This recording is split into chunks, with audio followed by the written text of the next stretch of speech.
గురుగారు, మధ్యాహ్నం భోజనం పథకంపై గరికపాటి గారు చేసిన వ్యాఖ్యలను మీరు ఎలా చూస్తారు? అంటే వయసు వస్తున్న కొద్దీ చాదస్తము, ముదరష్టము 2 పెరుగుతూ ఉంటాయి సహజంగా. హ్మ్. అంటే కొంతమందికి వయస్సు అవుతున్న కొద్దీ చాదస్తం బాగా పెరుగుతుంది, ముదరష్టం బాగా పెరుగుతుంది. సో, ఎంతటి వాడైనా సరే కొన్ని కొన్ని సమయాల్లో తప్పటడుగులు పడతాయి అంటానికి నిలువెత్తు నిదర్శనం గరికపాటి నరసింహారావు గారు. హ్మ్. ఎందుకు అంటే మొదట ఆయన ప్రవచనాలు అనే విధానంలో మొదలు పెడితే ఎవరు దేకలేదు ఆయన్ని, ఆయన ఎవరు చూడల. హ్మ్. ఎప్పుడైతే హ్యూమరస్ కామెడీని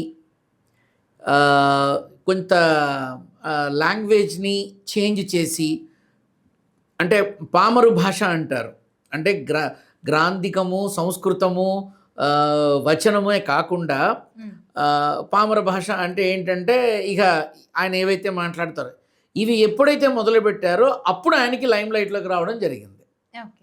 ఆయన లైమ్ లైట్లోకి రావడానికి గల కారణం ఏంటంటే ఇటువంటి వాచకం, ఇటువంటి విధానం, ఇటువంటి మాటలు, ఇటువంటి పద్ధతులు. ఇప్పుడు అంటే ఎట్లా అనిపిస్తోందంటే ఏదో కృష్ణారామ అనుకుంటూ, ఆ భారత భాగవతాలు అనుకుంటూ, అవధానం అనుకుంటూ వాటి మీద దృష్టి పెట్టి వాటి గురించి మాట్లాడితే బాగుంటుంది. కానీ ప్రభుత్వ పథకాల మీద, ప్రభుత్వం ఇచ్చేటటువంటి అవకాశాల మీద, ఈ పేద విద్యార్థుల మీద ఈయనకి ఏం పుట్టిందని మాట్లాడడానికి ఎందుకు మాట్లాడడం?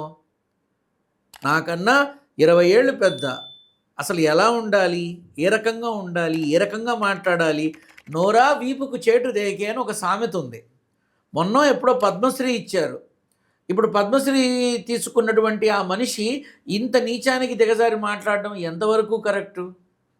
అరే, పేదవాడికి ఏదైతే ఒక భోజన పథకాన్ని ప్రభుత్వం వాళ్ళు అందిస్తున్నారో దాన్ని పేదవాళ్ళ కోసం ఉపయోగిస్తున్నారో, అంటే ఇప్పుడు ఈయన ఉద్దేశం ఏంటి, ఏం చేయాలి? అసలు గుడ్డు గురించి ఆయన మాట్లాడడం అనేది చాలా తప్పు, చాలా తప్పు. హిందువులు, అందులో ప్రత్యేకించి బ్రాహ్మలే ఈ గుడ్డు అనేది చాలా చక్కగా తీసుకుంటున్నారు ఆరోగ్యం కోసం. తప్పు కాదు, డాక్టర్లు చెప్పారు కాబట్టి విటమిన్స్, ప్రోటీన్స్ ఎక్కువ శాతం ఉండేటటువంటి పదార్థం కాబట్టి దాన్ని అందరూ వాడుతున్నారు, తప్పేం లేదు. అస్సలు మనిషి ఆరోగ్యం నిలబడుతోంది అంటే వాడకంలో తప్పు లేదు. కానీ గరికపాటి అనబడేటటువంటి ఆ పెద్ద మనిషి ఆ మధ్య ఏమో 2 భార్యల విషయంలో నానా రచ్చ అయింది. అంతకుముందు ఆయన సొంత కుటుంబ విషయం నానా రచ్చ అయింది. ఇవన్నీ ఆలోచించి ఆ హోదా, ఆ గౌరవాన్ని ఆయన నిలబెట్టుకోవాల్సింది పోయి ఎంత ఒక పేద విద్యార్థిని శోభను పెళ్లి కొడుకుతో సమానంగా మాట్లాడాడు అంటే ఏమవుతోంది? ఆయన మస్తిష్కం ఏమన్నా దెబ్బతిందా అనిపిస్తోంది. ఎందుకు అంటే పేద విద్యార్థులకి ప్రభుత్వం ఇచ్చేటటువంటి అవకాశం, ఆ మధ్యాహ్న భోజన పథకం ఎందుకు ఇస్తోంది? అందరికీ అన్నీ ఉంటాయా? ఉండవు కదా. వాడికి అన్నం పెడితే ఎట్లా? నువ్వు నీ దగ్గర పనిచేసే డ్రైవర్కి, నీ దగ్గర పనిచేసే పనమ్మాయికి నువ్వు అన్నం పెట్టకుండానే ఉన్నావా నువ్వు బతికినంతకాలం? ఇప్పుడు ఇక నువ్వు బతికేంత వరకు కూడా నీ పక్కన ఉన్న వాళ్ళకి, నీతో ఉన్న వాళ్ళకి నువ్వు అన్నం పెట్టకుండానే ఉన్నావా? వాళ్ళకి జీతాలు ఇస్తావు, నీతో పాటు తీసుకెళ్తే టిఫిన్లు పెడతావు, భోజనాలు పెడతావు, అన్నీ పెడతావు. నువ్వు వాళ్ళకి పెట్టచ్చు, పేద విద్యార్థికి మాత్రం అన్నంలో ఇంత గుడ్డు పెడితే నీకు వచ్చిందా? ఇంత అన్నం పెడితే నీకు వచ్చిందా? పెట్టేది నీ సొమ్ము కాదు, ఇస్తోంది నీ సొమ్ము కాదు, చేస్తోంది నీ మనుషులు కాదు. వంట వాళ్ళకి జీతాలు నువ్వు చూడొచ్చావా? నీకు తెలుసా? వీళ్ళు ప్రాభవం కోసం. అసలు నిజానికి చెప్పాలి అంటే ఈయన ఒకనాడు నేను ఎందుకు పనికిరాను అని ఆయనే నిరూపించుకున్నారు సభా వేదిక మీద. నా ముడ్డి కిందకి ఇన్నేళ్ళు వచ్చినా నేను ఎందుకు పనికిరాను ఈ మనిషి ముందు అని ఆయనే నిరూపించుకున్నారు మన మెగాస్టార్ చిరంజీవి గారి సమక్షంలో. సభావేదిక మీద చిరంజీవి గారి కోసం అందరూ ఎగపడతారు, అందరూ ఆయన్ని చూడాలని, మాట్లాడాలని, తాకాలని, ఒక ఫోటో దిగాలని అందరూ ఎగపడతారు.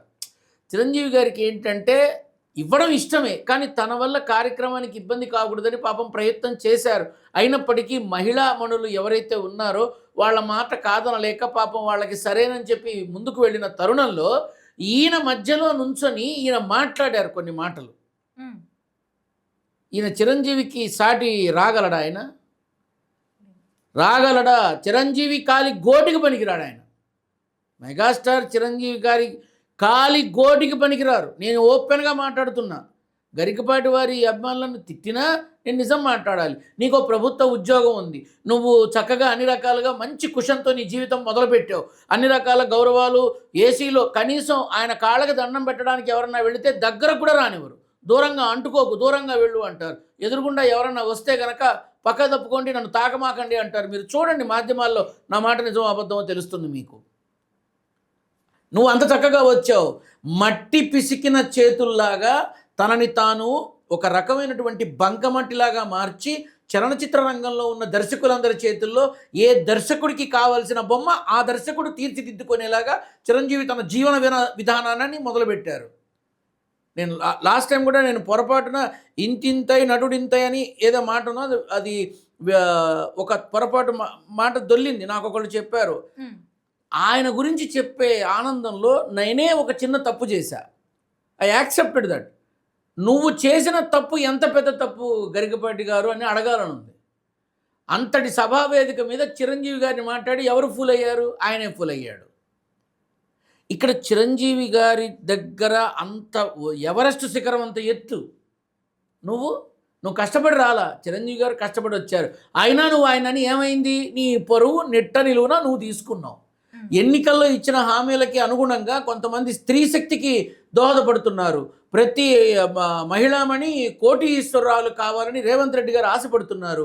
ప్రతి ఇంట్లో డ్వాక్రా అక్కడైనా ఇక్కడైనా ప్రభుత్వాలు మనకు పార్టీలతో సంబంధం లేదు. ఆడవాళ్ళకి చేయూతనివ్వాలి, పిల్లలకి చదువు చెప్పాలి, మధ్యాహ్న భోజన పథకాన్ని అమలుపరచాలి, ప్రభుత్వ పాఠశాలల్ని ముందు తీసుకురావాలి. ఇంతగా ఆలోచిస్తుంటే వీళ్ళందరినీ నువ్వు మాట్లాడుతున్నావు అంటే పేదవాడి కంచంలో ఇంత అన్నం తినడం నువ్వు సహించలేకపోతున్నావా? ఆలోచించాలి అందరూ. నీకు పద్మశ్రీ ఇచ్చి తప్పు చేశావా అని పైన ప్రభుత్వం వాళ్ళు అనుకుంటే నువ్వు అసలు అర్హుడివేనా అని అడిగితే సమాధానం ఏం చెప్తావు? కాబట్టి ఈ వ్యక్తికి సంబంధించినంత వరకు ఇవాళ ఎంతమంది ఆయన మాటల్ని తప్పుపడుతున్నారు? చదువుకున్నవాడు, చదువుకోలేనివాడు, రాజకీయ నాయకుడు, సినిమా వాడు, సెలబ్రిటీ, ప్రతి ఒక్కళ్ళు, అందులో ప్రత్యేకించి యూట్యూబర్లో చాలామంది పేదవాడు అన్నం తింటే నీకు కష్టంగా ఉందా అని అడుగుతున్నారు. ఏం సమాధానం చెప్తావు?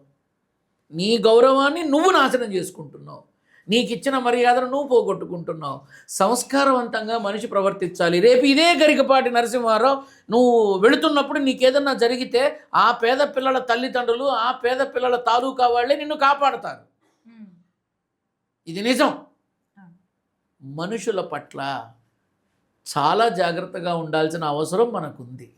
చాగంటి కోటేశ్వరరావు గారు కూడా ఒకానొక నాడు యాదవులని కొంచెం కృష్ణ పరమాత్ముడికి సంబంధించిన మాట్లాడిన మాటల్లో కొంత అపప్రద దొల్లిన తర్వాత, యాదవుల గురించి మాట్లాడిన తర్వాత, దాన్ని తప్పుపట్టిన తర్వాత ఆయన చాలా ఇబ్బంది పడ్డారు. కానీ ఆ రోజు తర్వాత ఈ రోజు వరకు కూడా ఏనాడు ఒక్క మాట పరుష వాక్యం కానీ, ఒకరిని నిర్దేశించి మాట్లాడడం కానీ ఏ రోజు చేయలే. ఇతర మతస్థుల్ని కానీ, ఇతర కులస్తుల్ని కానీ ఏ రోజు చేయల. చాగంటి కోటేశ్వరరావు గారు అంటే ఏమిటి అంటే అది నడిచే రామాయణం అని చెప్పాలి. నడిచే రామాయణం ఏది అంటే చాగంటి కోటేశ్వరరావు గారు అని చెప్పాలి. అంతటి మహానుభావులే కాముగా ఉంటే నీకేమొచ్చింది పోయే కాలం? నీకు అవసరమా? పబ్లిక్గా 10 మందిలోనూ అవమానాలు పాలయ్యావు, 10 మందితోనూ దొబ్బులు తింటున్నావు, 10 మందితోనూ తిట్లు తింటున్నావు. ఇవాళ 10 మందితో బూతులు తింటున్నావు. పేదవాడి అన్నాన్ని ఆపాలనుకున్న నువ్వు, పేదవాడి యొక్క ఆ విద్యార్థి తన కంచంలోకి వచ్చే మధ్యాహ్న భోజనాన్ని విమర్శించిన నువ్వు ఇవాళ బయట బాహ్యంగా అందరూ మాట్లాడే మాటలకి, తిట్టే తిట్లకి, అనే బూతులకి ఏ గంగలో దూకితే నువ్వు పవిత్రం అవుతావు. అందరూ గమనిస్తారమ్మా, అందరూ గమనిస్తారు. పేదవాడి ప్లేట్లో ఇంత గుడ్డు పెడితే నీకు కష్టంగా ఉంది. మరి అతి దారుణంగా ఆర్థిక నేరాలు చేసి పారిపోయిన వాళ్ళని ఏం చెయ్యాలి? మరి ఏం గరికపాటి నువ్వు చెప్పగలవా సమాధానం? ఉండదు. నలుగురిలోనూ పేరు రావడానికి అక్కర్లేని చలోక్తులు, అక్కర్లేని హ్యూమరస్, అక్కర్లేని వాచకం, పామరు భాష, ఇవన్నీ వాడి తను ఒక రకమైన కీర్తి మంచిదే, తప్పేమి లేదు. ఇదివరకు సినిమాల్లో మనిషి రైలంగి, పద్మనాభం, రమణారెడ్డి కనిపిస్తే నవ్వేవాళ్ళం. ఇవాళ మొహాలు బద్దలు కొట్టుకొని గుడ్డలు చింపుకొని మొహాన్ని అష్టవంకర్లు తిప్పితే తప్ప కామెడీ రావట్లా, హాస్యం రావట్లా. అవును. నటీనటులు చేసే వికృత చేష్టలకి నవ్వాల్సిన కర్మ పట్టింది మనకి. కాబట్టి గరికపాటి అనబడే వ్యక్తి వయసు మీద పడుతోంది కాబట్టి బుద్ధి పుర్రెకెక్కిందా అని అనిపిస్తోంది. ఓకే, మీరు కామెంట్ చేయండి, విమర్శించండి. పేదవాడు ఏం చేశాడు, ఆ పేద విద్యార్థి ఏం చేశాడు, ప్రభుత్వం ఇచ్చే మధ్యాహ్న భోజన పథకం నీకేం అన్యాయం చేసింది, నీకేం తప్పు పట్టింది, వాడేదో పిల్లవాడికి ఇంత గుడ్డు పెడితే నీకు ఇంతటి కడుపు మంట అని అనిపిస్తోంది. కాబట్టి నేనైతే ఒకటే చెప్తున్నా, ఇతరులకి అవకాశం ఇచ్చి మీ గౌరవాన్ని, మీ మర్యాదని మీరే సర్వనాశనం చేసుకున్నారు. కాబట్టి నాదొక విన్నపం ఏమిటంటే, ఇక నుంచైనా మీరు మాట్లాడేటప్పుడు అవతల వాళ్ళని నీచ భావంతోనూ తక్కువ భావంతోనూ మాట్లాడకుండా, అంటే ఒకటేలేమ్మా, ఆ సేతు హిమాచలం, ఎవరెస్ట్ శిఖరం, హిమాలయ పర్వతాన్ని మించిన వ్యక్తిత్వం కలిగినటువంటి చిరంజీవి గారిని మాట్లాడిన ఆ మనిషి పేద విద్యార్థిని కామెంట్ చేశాడు అంటే ఇంకేం మాట్లాడతాం? ఇది నథింగ్. ఇది పేద విద్యార్థిని మాట్లాడడం నథింగ్. ఆ మనిషి ఆ మహానుభావున్నే నోటికొచ్చినట్టు మాట్లాడాడు. కాబట్టి ఈ మనిషి ఇక నుంచి మాట్లాడేటప్పుడు ఎట్టి పరిస్థితుల్లోనూ ఇతరుల గౌరవానికి, ఇతరుల ఆత్మాభిమానానికి, పేద విద్యార్థుల మధ్యాహ్న భోజన పథకం అన్నాడు, రేపు సమ్మర్లో మజ్జిగ ప్యాకెట్లు ఇస్తే దాన్ని కూడా విమర్శిస్తాడేమో ఈయన.